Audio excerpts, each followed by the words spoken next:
आज के सेशन में हम बात करने वाले हैं साइक्लोन्स के बारे में। साइक्लोन्स एक ऐसे डिजास्टर हैं जो इंडिया के सिर्फ ईस्ट कोस्ट को नहीं, साथ ही साथ वेस्ट कोस्ट को भी इफेक्ट करता है।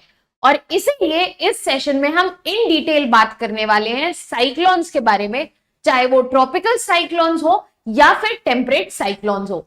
Hello students, welcome to Chahal academy. My name is Shubhangi Singh and today we are discussing cyclones, what they are, how they are classified and how much India is prepared to deal with it and way forward क्या होना चाहिए।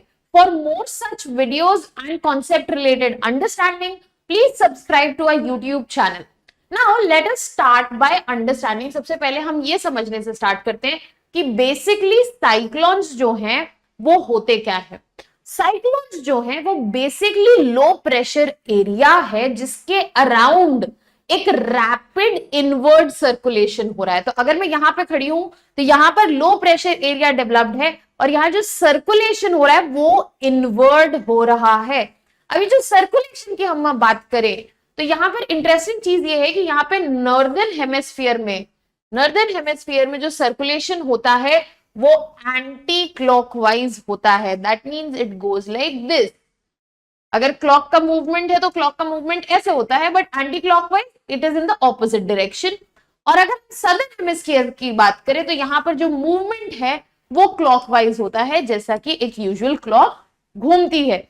अब ये phenomena जो है ये usually होता है कोरियोलिस इफेक्ट की वजह से। कोरियोलिस इफेक्ट ये कहता है कि किसी भी स्फेरिकल बॉडी जो कि रोटेट कर रही हो, मूव कर रही होगी, उसमें जो फ्लूइड लाइक सब्सटेंसेस होंगे वो नॉर्दर्न हेमिस्फीयर में राइट की तरफ बेंड करेंगे और जो सदर्न हेमिस्फीयर है उसमें लेफ्ट की तरफ बेंड करेंगे। तो ऐसा मूवमेंट हमें यहां पर साइक्लोन्स में कोरियोलिस इफेक्ट की वजह से देखने को मिलता है। अब ये जो एटमॉस्फेरिक फिनोमेना है साइक्लोन्स का, ये सिर्फ लो प्रेशर एरिया और इनवर्ड एयर सर्कुलेशन तक लिमिटेड नहीं है। ये साथ ही साथ इसमें पाए जाते हैं वॉयलेंट स्टॉर्म्स जो इस एटमॉस्फेरिक फिनोमेना से ही जनरेट होते हैं, और एडवर्स वेदर कंडीशंस भी।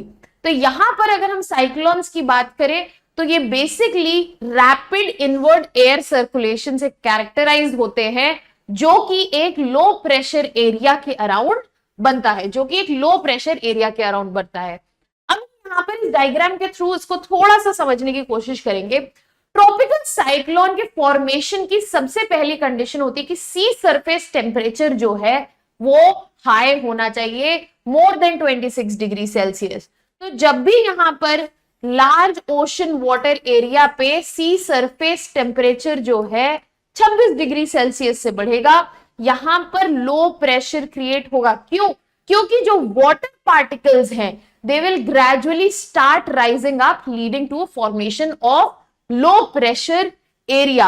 अब यहां पर जो वार्म एयर है that will gradually cool up, but एक सर्टेन लेवल पे जाने के बाद यहां पर जो वार्म एयर है वो कूल होने लगती है। यहां पर वार्म एयर जो है कूल होने लगती है और यहां पर because of the low inward pressure वहां पे जो क्रिएटेड है, एक मूवमेंट स्टार्ट होता है, सर्कुलेशन ऑफ एयर स्टार्ट होता है, जिसमें एक हाई प्रेशर एरिया, क्योंकि वार्म एयर पार्टिकल्स यहां पे, यहां पर vertical distribution and vertical formation of cloud जो है हॉरिजॉन्टल होने लगता है और यहां से आउटफ्लो देखा जाता है एरिया का, एयर का। यहां से आउटफ्लो शुरू हो जाता है एयर का। अभी हम इसको और डिटेल में समझेंगे। We are moving ahead. अब यहां पर हमने जैसा कि बोला, सबसे पहली रिक्वायरमेंट जो है सबसे ज्यादा ये है कि एक लार्ज सी सरफेस एरिया हो और वहां पर जो टेम्परेचर्स हैं वो एक्सीड करे 26 से 27 डिग्री सेल्सियस को। इसके साथ साथ यहां पे एक और फैक्टर जरूरी है कि कोरियोलिस फोर्स का प्रेजेंट होना बहुत जरूरी है। इसीलिए आप देखेंगे कि इक्वेटर पर 0 degree to 5 degrees north and south tropical cyclones का प्रेजेंस नहीं देखा जाता है।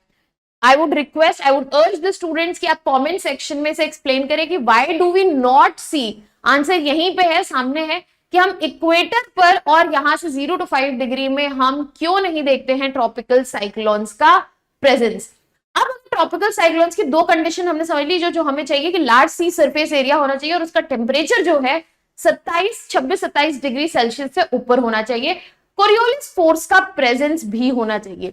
इसके अलावा जो वर्टिकल विंड स्पीड है, वर्टिकल विंड स्पीड जो है उसमें वेरिएशन नहीं चाहिए, मिनिमल वेरिएशन होनी चाहिए वर्टिकल विंड स्पीड में, ताकि ये जो वाटर पार्टिकल्स हैं वो ग्रेजुअली राइज कर सके। अगर वर्टिकल विंड में वेरिएशन है तो इन वाटर पार्टिकल्स का राइज जो है डिसरप्ट होगा, और साथ ही साथ एक pre existing weak low pressure area चाहिए जो धीरे धीरे इंटेंसिफाई हो जाता है, जो धीरे धीरे इस पर्टिकुलर फिनोमेना में इंटेंसिफाई हो जाता है। तो जैसे कि हमने बात की थी कि यहां पर जो सरफेस पे लो प्रेशर क्रिएटेड है वो धीरे धीरे क्या होता है, धीरे धीरे वाटर पार्टिकल्स को पुश करता है, और विंड जो है वो स्ट्रेंथन होती है। विंड्स का मूवमेंट जो यहाँ पे दिख रहा है वो स्ट्रेंथन होता है। क्यों? क्योंकि यहां पर जो लो प्रेशर एरिया है ग्रेजुअली इंटेंसिफाई कर रहा है, और यहां पर जो ये स्ट्रॉन्गर कन्वेक्शन है उसकी वजह से ज्यादा लेटेंट हीट जो है रिलीज होती है, और फर्दर वो हेल्प करती है लो प्रेशर को इंटेंसिफाई करने में। तो यहां पर जो मूवमेंट देख रहा है, एयर फ्लो जो है वो आउटवर्ड है। अभी यहां पर वर्टिकल क्लाउड का फॉर्मेशन हो रहा है। After a point of time, after a point of height, यहां पर हॉरिजॉन्टल क्लाउड फॉर्मेशन हमें देखने को मिलेगा, क्योंकि विंड का मूवमेंट जो है अपर एरिया में इट इज टुवर्ड्स आउटवर्ड्स। अब हम वापस जाते हैं उस डायग्राम पे। यहां पर जैसे कि हम बात कर रहे थे कि यहां पर लो प्रेशर एरिया है, और एक सर्टेन हाइट के बाद ट्रोपोपॉज के अराउंड आउटफ्लो ऑफ एयर देखा जा रहा है। वार्म एयर यहाँ पे कूल होती जाती है और आउटफ्लो यहाँ पे देखा जाता है, बट यहाँ पर जो लेटेंट हीट का रिलीज है उसकी वजह से ये लो प्रेशर स्ट्रॉन्ग होता जाता है, और ये कन्वेक्शन जो है उसकी वजह से फर्दर फैसिलिटेट होता है। ये जो मेन एरिया है जहां पर लो प्रेशर इंटेंसिफाइड है उसको हम आई ऑफ द साइक्लोन कहते हैं। यहां पर जो ग्रेजुअली वार्म एयर जो है वो सबसिडाइज करती है, नीचे आती है, और यहाँ पे जो कूल एयर होती है वो ग्रेजुअली यहाँ पर डिसेंड करती है। अब हमने यहाँ पर बेसिक कंडीशंस के बारे में बात कर ली, फॉर्मेशन के बारे में बात कर ली। अब हम ये समझते हैं कि ट्रॉपिकल साइक्लोन की फॉर्मेशन में कौन कौन सी स्टेजेस आती हैं। सबसे पहली स्टेज जो है वो अर्ली स्टेज है। वाटर वेपर और हीट जो है यहां पर वो ट्रांसफर होते हैं वार्म ओशन सरफेस से एयर में, और ग्रेजुअली इस वजह से वर्टिकल, अगर ये है तो वर्टिकल क्यूमुलस क्लाउड का फॉर्मेशन देखा जाता है थ्रू कन्वेक्शन और यहां पर कंडेंसेशन। उसके बाद जब हम मेच्योर स्टेज में आते हैं तो यहां पर ये जो ट्रॉपिकल स्टॉर्म है वो ग्रेजुअली इंटेंसिफाई होने लगता है। इंटेंसिफाई कैसे होता है? यहां पर जो ट्रोपोपॉज लेवल है वहां पर जाके ये जो वर्टिकल क्लाउड का फॉर्मेशन है वो स्प्रेड होने लगता है हॉरिजॉन्टली, जिसकी वजह से विगरस थंडरस्टॉर्म्स देखे जाते हैं और एडवर्स वेदर कंडीशन देखी जाती है। अब यहां पर जो हमारा प्रेशर था अभी तक लो था सी सरफेस पे, at this tropopause it increases और ये हाई लेवल पे चला जाता है। जैसा कि हमें पता है विंड का मूवमेंट कहां से होता है? हमेशा हाई प्रेशर से लो प्रेशर होता है। तो लो प्रेशर यहाँ क्रिएटेड है और ऊपर बिकॉज यहाँ पर एयर राइज कर रही है ट्रोपोपॉज लेवल पे, क्लाउड की फॉर्मेशन यूं हो रही है, हॉरिजॉन्टली हो रही है। तो यहाँ पे हाई प्रेशर जो क्रिएट है उसकी वजह से ये मूवमेंट जो है फैसिलिटेट हो जाता है और ये पूरा साइकिल जो है स्ट्रेंथन हो जाता है। अब यहाँ पे जो लो प्रेशर सेंटर है उसको हम वार्म आई कहते हैं, और ये कब बनता है? ये मेच्योर स्टेज में ही बनता है। ये सेकेंड स्टेज जो कि मेच्योर स्टेज कह रहे हैं उस पर ही इसकी फॉर्मेशन देखी जाती है। Then we have final stage. Finally tropical cyclone जो है धीरे धीरे वीक होने लगता है, क्योंकि उसका जो मेन सोर्स है वार्म मॉइस्ट एयर वो खत्म होने लगता है। ऐसा इसलिए भी हो सकता है कि उस साइक्लोन ने लैंडफॉल कर ली हो, वो एक पर्टिकुलर लैंड या कोस्ट पर पहुंच गया और वहां पे उसका वो जो सोर्स था वो खत्म हो गया है, या फिर वो मूव कर गया है टुवर्ड्स लेस टेम्परेचर वाटर, जहां पर टेम्परेचर जो है कम है और जिस वजह से वो मॉइस्ट एयर मिल रही थी वो सोर्स ही कट आउट हो गया है। सो इस वक्त पर जो ट्रॉपिकल साइक्लोन है वो धीरे धीरे वीक होता जाएगा और डिमिनिश हो जाएगा। फाइनली यहां पर जो सेंट्रल लो प्रेशर है वो खत्म हो जाता है, इंटरनल वार्मथ जो क्रिएट हो रही है वो खत्म हो जाती है, और यहां पर हाई स्पीड्स भी खत्म हो जाती है साइक्लोन की। This is where cyclone gradually weakens और धीरे धीरे वो डाई आउट कर जाता है। Now if we can see that if we are trying to understand कि यहाँ पे कैसे हाई ह्यूमिडिटी जो भी हम डिस्कस कर रहे थे और ओशन टेम्परेचर जो है वो मेजर कंट्रीब्यूटिंग फैक्टर है। यहाँ पर हमने एक ओशन सरफेस लिया है और यहाँ पर हम बोल रहे हैं कि एक लो प्रेशर एरिया ऑलरेडी एग्जिस्टिंग है और वाटर जो है इवेपोरेट करता है और आता है कांटेक्ट में मास ऑफ कोल्ड एयर, जिसकी वजह से क्लाउड फॉर्मेशन आपको देखने के लिए मिल रही है। जब वर्टिकल क्लाउड फॉर्मेशन होती है यहां पर column of low pressure develop होता है सेंटर में और इस लो प्रेशर के अराउंड विंड्स डेवलप होती हैं। अब जैसे जैसे यहां पर वर्टिकल क्लाउड्स का डेवलपमेंट हो गया, आफ्टर ट्रोपोपॉज वर्टिकल के बाद हॉरिजॉन्टल डेवलपमेंट देखने को मिलता है और यहां पे क्रिएट होता है हाई प्रेशर। यहाँ पे लो प्रेशर है, यहाँ पे हाई प्रेशर, और ये मूवमेंट बिकॉज विंड का मूवमेंट हाई प्रेशर से लो प्रेशर है, warm air and cold air, जैसे कि हमने पहले डायग्राम में देखा था उनका मूवमेंट स्टार्ट हो जाता है। तो ये पूरी साइकिल जो है यहाँ पर स्ट्रेंथन हो जाती है एंड फाइनली जब प्रेशर जो है सेंट्रल कॉलम में जिसको हम आई कहते हैं जब वो कम होगा तभी ये स्पीड ऑफ विंड जो है कम होगी और साइक्लोन अपने फाइनल स्टेज पे पहुंचेगा जहां पे वो ग्रेजुअली डाई आउट हो जाता है। अब हमने ट्रॉपिकल साइक्लोन्स की डिटेलिंग समझ ली। अब हम बात करते हैं एक्स्ट्रा ट्रॉपिकल साइक्लोन्स की। हम ट्रॉपिकल साइक्लोन्स क्यों बोल रहे हैं?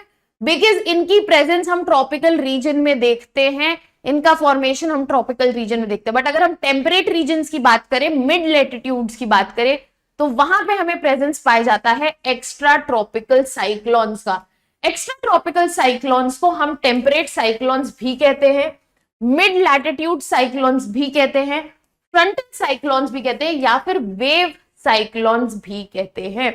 जब टेम्परेट साइक्लोन्स जो है ओरिजिनेट होते हैं पोलर रीजन में, वो इफेक्ट करते हैं टेम्परेट जोन्स को भी और हाई ऑल्टीट्यूड रीजन्स को भी। टेम्परेट साइक्लोन्स की जो फॉर्मेशन है वो बेसिकली फ्रंट्स की वजह से होती है। यहां पर एक छोटा सा कॉन्सेप्ट समझने की कोशिश करते हैं जिसको हम कहते हैं air masses. So whenever we are talking about an air mass, जब भी हम एयर मास की बात कर रहे हैं तो हम ये बोल रहे हैं कि एक ब्रॉड बड़ा कॉलम ऑफ एयर है जो कि क्योंकि वहां पर उसके नीचे जो लैंड है वो बहुत बड़ी है और उसके जो फीचर्स हैं, राइट, चाहे वो टेम्परेचर हो, चाहे वो वहां पर वाटर प्रेजेंस हो, वो अडेप्ट करता है। For example let's imagine Siberia के ऊपर बड़ा सा एयर मास कॉलम है, तो वो कैसे होगा? वो कोल्ड होगा, वो ड्राई होगा, उसमें मॉइस्चर नहीं होगा।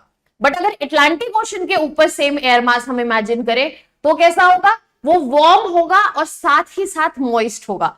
सो जब भी एयर मासेस मूव करते हैं और कोलाइड करते हैं वहां बनते हैं फ्रंट्स, वहां पे क्रिएट होते हैं फ्रंट्स, और इस फ्रंटल एक्टिविटी से जो साइक्लोन्स जनरेट होते हैं उन्हें हम टेम्परेट या फ्रंटल साइक्लोन्स भी कहते हैं।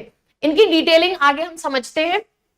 अब ये जो फॉर्मेशन है एक्स्ट्रा ट्रॉपिकल साइक्लोन्स की, उसको एक्सप्लेन किया गया है using polar front theory. Polar front theory, front किस टर्म को हम समझ रहे हैं? जहां पोलर फ्रंट मीट करता है, बनता है, उस थ्योरी के अंतर्गत इसको बताया गया। और यहां पर ये एक्सप्लेन किया गया इस थ्योरी में कि जब भी वार्म मॉइस्ट एयर मासेस जो हैं वो ट्रॉपिक्स से आएंगे और कोल्ड ड्राई एयर मासेस जो पोल से आएंगे, और जहां ये कोलाइड करेंगे, जहां पे ये पोलर फ्रंट बनेगा, वहां पे क्रिएशन होगा। वहां पे क्या क्रिएशन होगा? डेंस कोल्ड एयर जो है वो फोर्स करेगी वार्म एयर को राइज करेगी। जैसे कोलिजन है, ये वार्म एयर मास है, ये कोल्ड एयर मास है। अब जो ये डेंस एयर है ये फोर्स करेगी वार्म एयर को ग्रेजुअली राइज करने के लिए, और जैसे ही वार्म एयर राइज करेगी और नीचे कोल्ड सरफेस है वहां पर कॉन्डेंसेशन होना शुरू हो जाएगा, जिसकी वजह से वेदर एडवर्स वेदर कंडीशंस जो हैं, इंस्टेबिलिटी क्रिएट होगी और एडवर्स वेदर कंडीशन हमें देखने को मिलेगा। अब यहां पर डेवलपमेंट आ जाता है of low pressure area at the centre of this air mass interaction. जहां पे ये एयर मास इंटरेक्शन आ रहा है वहां पे लो प्रेशर सेंटर क्रिएट हो जा रहा है और इसकी वजह से सेम फॉर्मेशन हो रहा है। एरिया जो है वो लो प्रेशर को भरने के लिए आसपास से हाई प्रेशर से आना शुरू होती है और साइक्लोन सर्कुलेशन जो है वो शुरू हो जाता है। That is how basically we see formation of an extra tropical cyclone. अब इसको हम डायग्राम की तहत समझने की कोशिश करते हैं। सबसे पहले हमारे पास इनिशियल स्टेज है। यहां पर आप देख सकते हैं कि we have a cold air mass and we have a hot air mass. अब यहां पर जैसे ही ये कोलाइड करेंगे एक वेव लाइक अपीयरेंस आप देख सकते हैं, ये क्रिएट होती है because they are trying to make space. अब वार्म एयर जो है ग्रेजुअली जो है राइज कर जाती है above the cold air mass, जिसकी वजह से लो प्रेशर एरिया क्रिएट होता है और यहां पर आसपास के एरिया में जो विंड है लो प्रेशर एरिया, बिकॉज हमेशा हाई प्रेशर से लो प्रेशर का विंड मूवमेंट रहेगा, ये साइक्लोनिक सर्कुलेशन, इस साइक्लोनिक सर्कुलेशन को हम यहां पर देख सकते हैं। फाइनली ये जो फ्रंट है धीरे धीरे डिमिनिश हो जाता है और उसको हम कहते हैं ऑक्लूडेड फ्रंट और ये सर्कुलेशन फाइनली डाई आउट हो जाता है जब लो प्रेशर एरिया डिमिनिश कर जाता है, जब लो प्रेशर एरिया डिमिनिश कर जाता है। अब बात करते हैं बेसिकली साइक्लोन्स इन इंडिया की। हमने दोनों साइक्लोन समझ लिए, ट्रॉपिकल साइक्लोन्स भी समझ लिए, टेम्परेट साइक्लोन्स भी समझ लिए। अब बात करते हैं साइक्लोन्स इन इंडिया की। ट्रॉपिकल साइक्लोन्स का जो ओरिजिन है वो मोस्टली बे ऑफ बंगाल और अरेबियन सी में देखा जाता है इंडिया में। ये जो साइक्लोन्स हैं high wind speed, heavy rainfall, affecting coastal areas देखते हैं जैसे कि Tamil Nadu, Andhra Pradesh, west Bengal, Odisha is heavily affected by these cyclones as well as Gujarat. पहले जो इन साइक्लोन्स का, ट्रॉपिकल साइक्लोन्स का प्रेजेंस देखा जाता था, फ्रीक्वेंसी वो बे ऑफ बंगाल में ज्यादा थी because of higher temperature. However, in recent years, we have seen the frequency of cyclones increasing in Arabian Sea as well.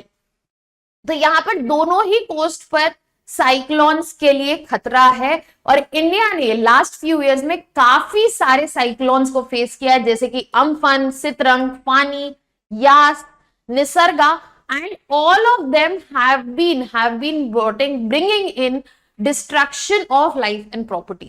So it becomes very important कि हम इन साइक्लोन्स से डिजास्टर मैनेजमेंट की बात करें और ये देखें कि हम क्या कर सकते हैं इनको मैनेज करने के लिए। अब अगर साइक्लोन्स के कॉन्टेक्स्ट में बात करें तो दो मेजर्स लिए जा सकते हैं। सबसे पहले हमारे पास है स्ट्रक्चरल मेजर्स, ऐसे मेजर्स जहां पर हम प्रोटेक्ट कर सके using the infrastructure. For example cyclone shelters हो गए, साइक्लोन रेजिस्टेंट बिल्डिंग्स हो गई, रोड लिंक्स हो गए, कल्वर्ट्स, ब्रिजेस, कनाल्स, ड्रेन्स, जो ऐसे स्ट्रक्चर जो हमें साइक्लोन से प्रोटेक्ट कर सके और ऐसे कम्युनिकेशन और पावर ट्रांसमिशन जो ब्रेक ना हो, जो कंटिन्यूड रखे नॉर्मल लाइफ, ऐसे स्ट्रक्चरल मेजर्स लाने पड़ेंगे, स्ट्रक्चर्स लाने पड़ेंगे जो हमें साइक्लोन से प्रोटेक्ट करे।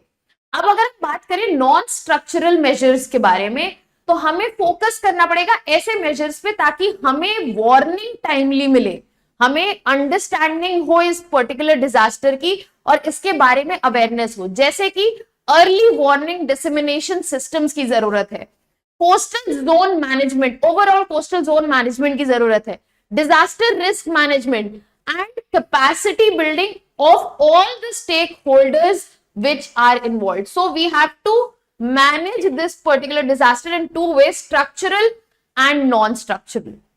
अगर हम ओडिशा स्टेट की बात करें जहां पे सबसे ज्यादा फ्रीक्वेंसी देखी जाती है in terms of cyclones, there are few dedicated measure जो इंडिया के हमेशा रहे हैं जैसे कि enhanced early warnings. Indian meteorological department जो है अपनी फोरकास्ट को इंप्रूव करता रहा है विद एडवांस टेक ताकि बेटर और अर्ली एनहांस्ड वार्निंग्स मिलती रहे और better protection measures in place हो सके। साथ ही साथ dedicated agencies we have NDMA, that is National Disaster Management Agency, as well as SDMA, that is State Disaster Management Agency. Infrastructure में बहुत इन्वेस्ट किया है ताकि प्रॉपर शेल्टर्स और इवैक्यूएशन सेंटर्स जो है बन सके। कम्युनिटी एंगेजमेंट, जिसमें अवेयरनेस कैंपेन्स, ट्रेनिंग प्रोग्राम्स की बात होती है, ताकि यहाँ पर जो स्टेक होल्डर्स इन्वॉल्व हैं and life that is expose to this disaster, उसको प्रोटेक्ट किया जा सके। और साथ ही साथ इंटरनेशनल कोलैबोरेशन, ताकि हम ग्लोबल बेस्ट प्रैक्टिसेस जो है इनकलकेट कर सके in terms of disaster management. Other than that, if we talk about cyclone, आपके एग्जाम के पर्सपेक्टिव से be it GS1 in terms of geography और disaster management एक काफी इंपॉर्टेंट टॉपिक है और इसकी समझ जो है आपको काफी हेल्प कर सकती है। That was all from my side. For more such videos, you can subscribe to our YouTube channel. Thank you so much.